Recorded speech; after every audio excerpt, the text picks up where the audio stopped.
Weh, Bill Modor. Terima kasih udah mampir. Ini sekalian konten boleh nggak nih? Mumpung tim ada nih. Boleh dong. Karena ingin sharing-sharing seni nih. Seru-seru ini, Go. Saya pencinta seni tapi nggak bisa gambar. Patron seni, Kobas ini. Patron itu artinya apa itu? Patron itu salah satu komponen paling penting di seni. Duduk dulu. Siap, Jadi kemarin gimana nih? Kita mau sharing-sharing, Mas Bill. Jadi kemarin Mas Bill kan datang nih, Mas. Kebetulan saya pengen tahu nih kan. Saya sering lihat IG-nya. Waktu itu kenalan dari Instagram kalau nggak salah. Saya DM kan, gara-gara ngelukis tuh ya. Iya, Mas Bill. Karya. Saya pengen tahu dulu nih. Memang jiwa seni atau memang lahir dari seni atau apa nih? Apa pelukis atau apa sih Mas Bill Modor ini siapa? Kita tuh betulnya dari keluarga memang udah dari garis seni kok. Dari kakek memang juga main di furniture tapi juga bikin banyakan kayak kerajinan-kerajinan yang berbau seni. Papa itu musisi dan ibu itu seorang desainer. Jadi emang dari kecil itu berutak-utiknya dengan seni. Jadi emang dari kecil kita demennya ngelukis segala macam. Oh, dari kecil memang hobinya ngelukis? Betul. Terus sekolahnya, kuliah ambil lukis seni? Bisnis ngikutin Kobas. Oh bisnis? Kuliahnya ngambil bisnis, kelas malamnya seni tapi. Oh, jadi double? Dan kelas malam short course jatuhnya. Okay. Kalau yang main degree itu kita di bisnis. Oke, sekarang lanjut. Kan saya lihat di Instagram tuh, ledakan. Itu kenapa sih? Nah, kalau ledakan sendiri itu kita jadi dulu kan sekolah di Australia kok. Kita emang pingin banget melihat tentang kesenian Indonesia, kita pingin ngangkat kesenian Indonesia segala macam. Tapi kita juga ngambil bisnis karena kita ngerasa banyak juga kesenian itu harus ada ekosistem yang maju segala macam. Pas kita balik ke Indonesia, waktu itu ngelihat kita pingin ada satu part di mana seni itu jadi naik lagi karena zaman dulu Indonesia itu terkenal banget dengan seninya, spesiali eranya Bung Karno sampai zamannya Pak Harto tuh masih very powerful art. Tapi pas aku balik dari Australia tuh kayak waktu itu masih agak sedikit slow down seninya. Oke. Di Australia ngambil jurusan apa itu? Bisnis. Oh, bisnis ya. Berarti bisnis tapi jiwa seni dimunculkan. Pas balik ke Indonesia kurang lebih tahun berapa itu? Tahun 2019 pas dikit lagi mau Covid. Mau Covid. Oh. Jadi kita 2-3 bulan di Indonesia Covid hit. Oh, jadi itu yang membuat ledakan seni. Karena banyak di Indonesia jujur aja seniman-seniman tuh kasihan ya. Gak kayak di luar negeri. Apa memang itu dirasakan seorang Bill? Pasti aku ngelihat bukan cuma aku, tapi the whole ekosistem. Kebetulan kan kita emang konten di seni segala macam. Jadi kita sama kawan-kawan seniman cukup banyak lah teman-teman. Dan kita ngelihat positioningnya memang struggling, spesiali di awal-awal. Hampir semua event yang sekarang udah mapan pun mereka melewati proses struggling yang luar biasa. Dan aku memikir seniman itu juga kenapa aku ngambil bisnis karena bagian dari entrepreneur. Mereka harus ngerti branding, mereka harus ngerti supply demand, mereka harus ngerti communication. Nah, makanya kadang part-part ini yang suka kelupaan, akhirnya bikin kayak misalkan banyak seniman yang dapat satu jualan karya memang besar karya harganya. Tapi kan nggak tahu, kadang bisa sebulan laku satu, kadang ada yang setahun laku satu. Nah, kalau nggak ada manajemen finansial segala macam, akhirnya pas dia lagi tidak ada sales, uangnya keburu dihabiskan, akhirnya bakal merasakan struggling efek yang cukup besar. Oke, dari pengalaman Mas Bill ya, waktu dari Australia balik yang tadi disampaikan itu kan banyak pelukis yang struggling. Meskipun hasilnya bagus, tapi nggak laku. Betul, ya kan? Nah, sekarang waktu Mas Bill masuk ke pelukis-pelukis itu, apa yang dikembangkan dengan ilmu bisnis dari Mas Bill? Pasti kita branding atau pasti. Apa? Branding itu paling penting sih branding. Salah satunya seni itu juga beli brandnya juga kan. Siapa yang lukis itu mau nggak mau pasti mempengaruhi. Mungkin lukisannya mirip, tapi yang satu memiliki brand yang bagus, yang satu tidak mengerti cara nge-branding dirinya, pasti akan ada ketemplangan di dalam banyak hal. Ya kita maksudnya berusaha kontribut sebisa kita. Ya dibilang merubah segala macam, ya masih proses kok. Iya. Kita juga satu orang sendiri, cuman dengan ekosistem supporting segala macam. Oke, ada beberapa pelukis yang Mas Bill bantu. Kan banyak saya lihat pelukis tuh setahun pun mungkin bikin 2, 3, atau 1. Apakah kendala di mana pelukis itu? Ada juga yang cepat tuh. Iya. Contoh ada yang setahun bisa bikin 6, 7. Tapi lukisannya nggak laku. Ada yang bikin cuma 1, nggak laku juga. Ada yang bikin 5, laku semua. Betul. Kendala seperti itu kenapa sih Mas Bill? Apa karena keinginan selera dari customernya atau gimana? Pencinta seninya atau? Pasti itu kan ada plus minus ya kok. Kalau ngomongin dari selera, ada rezeki juga. Memang yang nggak bisa, ada faktor luck lah dibilangnya. Tapi yang pasti marketing. Gimana cara mengenalkan sebuah karya seni. Makanya aku pas balik dari Australia, pertama kali aku buat itu adalah media digitalnya, segala macam. Alhamdulillah sekarang kita juga ada studio di mana kita ngerepresent beberapa seniman. Itu awal kita bikin wilayah untuk marketingnya, mengenalkan ke publik halayak luas yang lebih besar.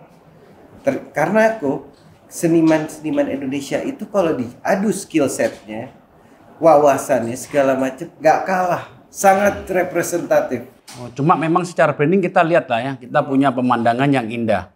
Tapi kalau di luar negeri pemandangan biasa, dia brandingnya gede, lebih ramai dibanding Indonesia. Betul, mungkin kayak gitu mungkin ya. Betul. Nah, tujuan Mas Bill adalah supaya pelukis-pelukis ini bisa dikenal. Betul. Nah, dari semua pelukis yang Mas Bill tahu, yang sangat detail bikin itu berapa lama mereka membuat itu ya? Saya pernah lihat yang ikan itu. Iya, Pak Yatim. Itu salah satu seniman. Berapa lama sih ya bikin seperti itu? Itu Pak Yatim salah satu seniman yang very representatif, tapi memang proses pembikinannya itu cukup makan waktu. Tergantung dari besar dan juga kompleksitas di dalam karya. Mungkin paling cepat-cepatnya itu 1 bulan. 1 bulan. Tapi ada juga yang sampai 6 bulan. Jadi tergantung. Oh, tergantung mood dia. Sebenarnya kalau dibilang mood enggak kok. Karena kayak seniman-seniman yang udah dedicated ini tiap hari dia di depan kanvas sebenarnya. Lebih ke tergantung ide, tergantung kompleksitas, seberapa detail karya.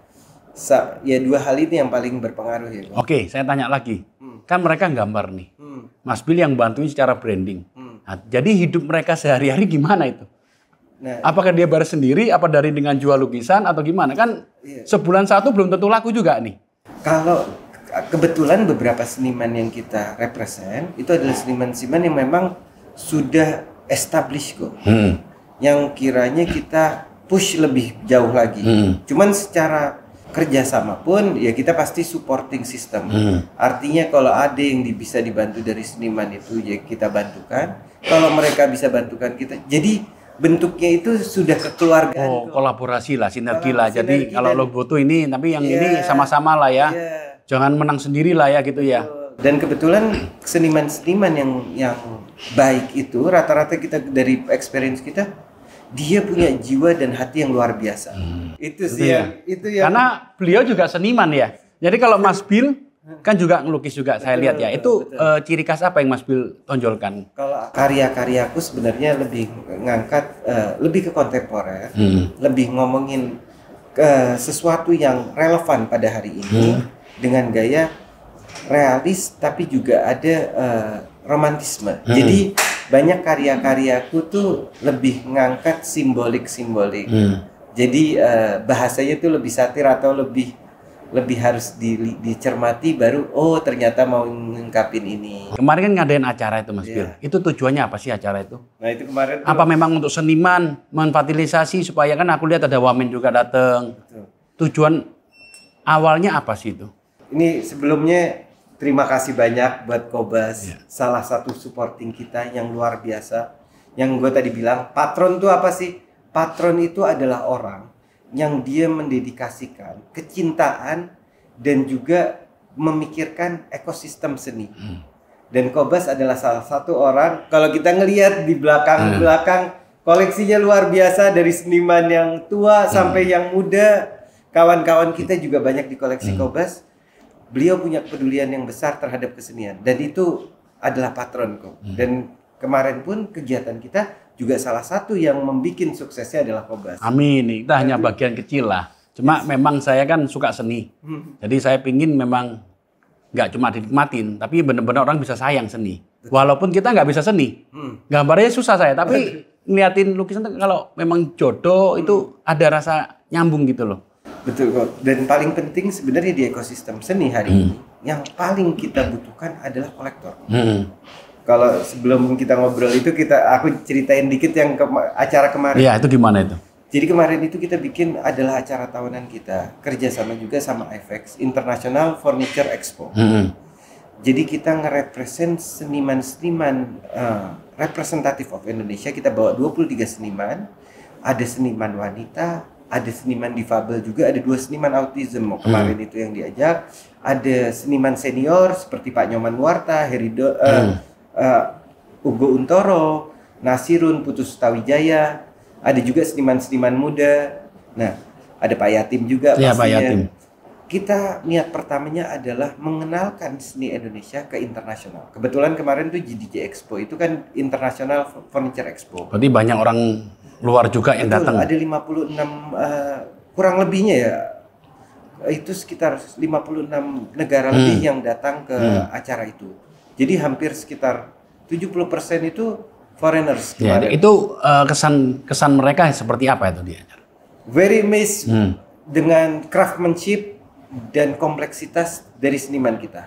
Kebetulan kan beberapa kali juga kita ngelakuin ya keluar negeri juga, maksudnya nge-represent seniman. Atau kemarin terakhir juga bareng Pak Dubes Thailand, Indonesia buat Thailand, kita bantu juga untuk represent seniman Indonesia. Dan memang kok dari pengalamanku, seniman Indonesia tuh kalau diadu di luar sebenarnya secara skill set, secara ide gagasan, ya kayak Pak Prats lagi. Iya. Ini kan kayak beliau kalau detailing segitu detail ya. Susah kok kita ngelihat seniman-seniman luar yang dengan kita lihat kayak kemarin tuh saya juga ada lukisan yang Italia. Masih Indonesia masih lebih karena punya greget ya. Iya. Bener. Apalagi kalau kita ngelihat ya kayak Pak Yatim dengan kompleksitas. Iya, kompleksitas keren gitu ya, detailnya ya. Iya. Itu kalau dimatiin lampu tuh dia sampai kayak nyala dari skill set yang luar biasa. Harus aku tanya ini, yang terakhir mungkin ya. Kan kemarin ada satu cewek tuh lelang itu. Betul. Bisa 38 miliar. Itu kan orang menilai dari apanya sih, Mas? Kalau saya jujur ya, terkadang ada beberapa ya kalau kita lihat nggak tahu istilah bener apa enggak, mungkin bisa diklarifikasi. Oh, lukisan ini digoreng ini. Ya kan? Nggak tahu. Kalau dengar mungkin bisa dijelasin ya kan. Tapi ada beberapa memang saya nggak bisa nikmatin. Tapi harganya naik. Nah, saya cuma bisa menikmatin yang saya bisa nikmatin. Nah, termasuk tadi itu balik lagi ke lelang. Bisa laku lelang 38 miliar tuh kenapa? Seperti apa kalau di dunia pelukis mungkin Mas Bill bisa ceritakan tuh. Biar lebih general dikit. Nah, general nih. Kenapa sebuah lukisan itu bisa mahal? Nah, mungkin ada beberapa faktor. Dan itu juga berlaku dengan si lukisan itu kalau yang itu Asyukris yang itu benar. Kenapa lukisan itu bisa mahal? Pertama rarity-nya juga. Artinya seberapa banyak karya itu dengan konsepnya. Jadi pertama juga si senimannya. Siapa si senimannya? Di mana aja dia sudah dikoleksi? Di mana aja museum yang sudah memamerkan dia? Kalau di pegawai itu udah ininya apa namanya? Portofolionya udah. Oh iya. Semakin banyak orang yang koleksi, otomatis ya kayak hukum supply demand lah ya. Betul. Semakin banyak orang yang koleksi, harganya semakin mahal dan waktu dilelang mungkin salah satu yang rare. Saya tanya lagi yang tadi masalah gorengan itu gimana? Apakah itu istilah apa itu? Kayak saham-saham gitu, digoreng katanya gitu. Digoreng maksudnya artinya dimanipulasi sedemikian rupa. Apakah ada kejadian juga di dunia? Bisa dibilang ada, tapi bukan artinya semua karya itu adalah karya gorengan. Gorengan tuh bisa banyak multi tafsir.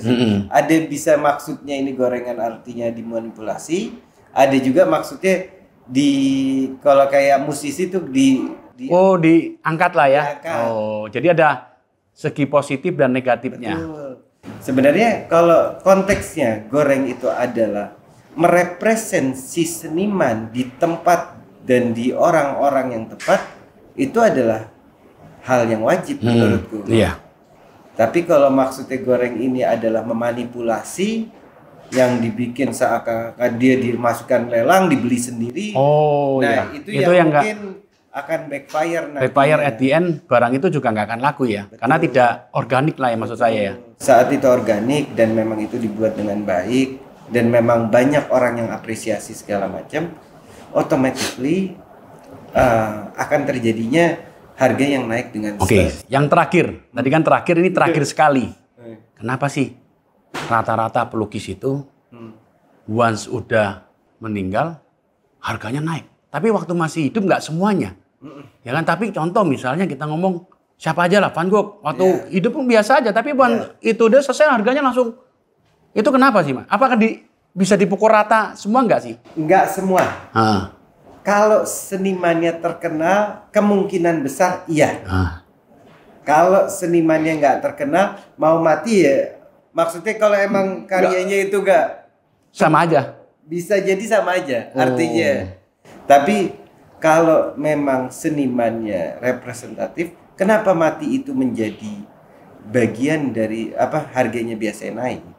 Karena ada beberapa hal. Satu, supply-nya sudah clear. Kalau senimannya masih hidup, kita belum tahu nih. Iya, bikin terus atau ada berapa. Tapi saat dia mati, meninggal, itu kita tahu. Oh, dia bikin seumur hidupnya 100 karya. Iya. Kita udah bisa bayangin. Oke, ada 100 karya gitu. Tapi kalau masih hidup kan bisa jadi tahun depan 110, 100 ya, kita nggak tahu berapa lama. Tapi harus pelukis yang terkenal ya. Harusnya. Kedua juga nggak selalu saat meninggal itu jadi mahal kalau tidak ada manajemen yang baik tetap di belakangnya. Artinya kalau misalkan senimannya terkenal, jualan laku, tapi pas meninggal karyanya semua stoknya dilempar ke pasar. Oh, berantakan harga. Berantakan. Jadi harga murah-murah udah penting dapat duit, jadi harganya drop ya. Drop, akhirnya kepercayaan market juga turun.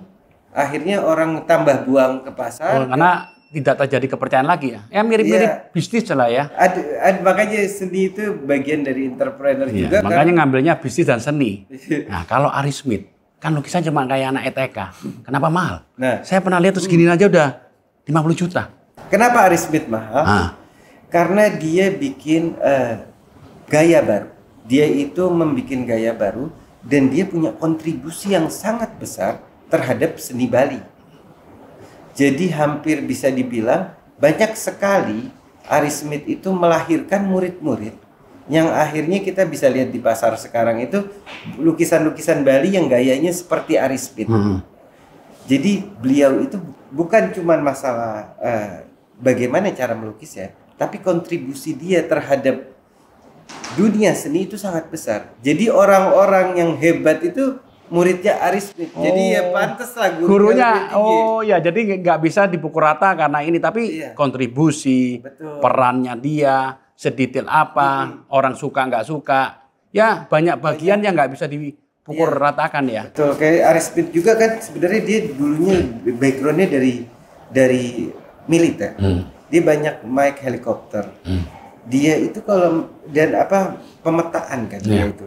Jadi kalau ngelihat lukisan Ari Smith mirip dia waktu naik di helikopter. Oke, sekarang pesan-pesan terakhir penutup nih untuk teman-teman yang nonton, bagi yang pencinta seni ataupun tidak. Harapannya ya buat teman-teman di luar sana, kalau lo udah mulai suka sama seni segala macam, try to buy karya seni. Mungkin dari teman-teman dekat lo, dari seniman-seniman dekat lo, atau dari seniman-seniman yang memang menurut lo menarik. Atau kalau mau kontak gue juga bisa, misalkan butuh bantuan memilih karya yang tepat juga kita bisa bantuin. Sama satu lagi kok, aku ada hadiah ini. Izin kok. Ini wah, di burung maleo nih. Ini siapa yang gambar nih? Ini Galuh. Galuh ini salah satu seniman. Terima kasih, bagus banget. Terbaik di bagus Indonesia. Banget, tapi bagus nih. Terima kasih banyak nih Mas Bil. Kembali semoga lancar. Ini memang salah satu nanti saya pajang di tempat maleo nih. Terima kasih banyak nih. Coba lihat nih. Burung maleo nih salah satu burung yang setia. Hanya dengan satu pasangan aja. Dan dengan watercolor dan ada campuran dengan kemarin juga Galuh adalah salah satu seniman yang mencoba menggunakan maleo tinta untuk di live painting di acara kita. Tapi ini bagus banget. Terima kasih Mas Bil. Ini salah satu kehormatan saya. Senang dapat kenang-kenangan ini Iya. lancar selalu. Terima Nanti kalau ada kasih. lagi siapa tahu kita bisa tetap berpartisipasi. Siap. Kok ini Makasih. juga izin, ada sertifikatnya Waduh. juga. Ini sertifikatnya Oh, iya. juga. Kalau ini terbaik ini. Karena memang burung maleo ini inspirasi saya juga. Iya. Satu-satunya burung yang memang endemik Indonesia, cuma ada di Indonesia. Waduh, thank you so Terima kasih banyak Mas Bil. Makasih Ya, banyak. Ko. sukses. Semoga ini jadi semangat Semangat. Mas juga. Semangat. Kalau ada lagi kita bisa partisipasi lagi. Siap. Terima kasih. Thank you. Thank you.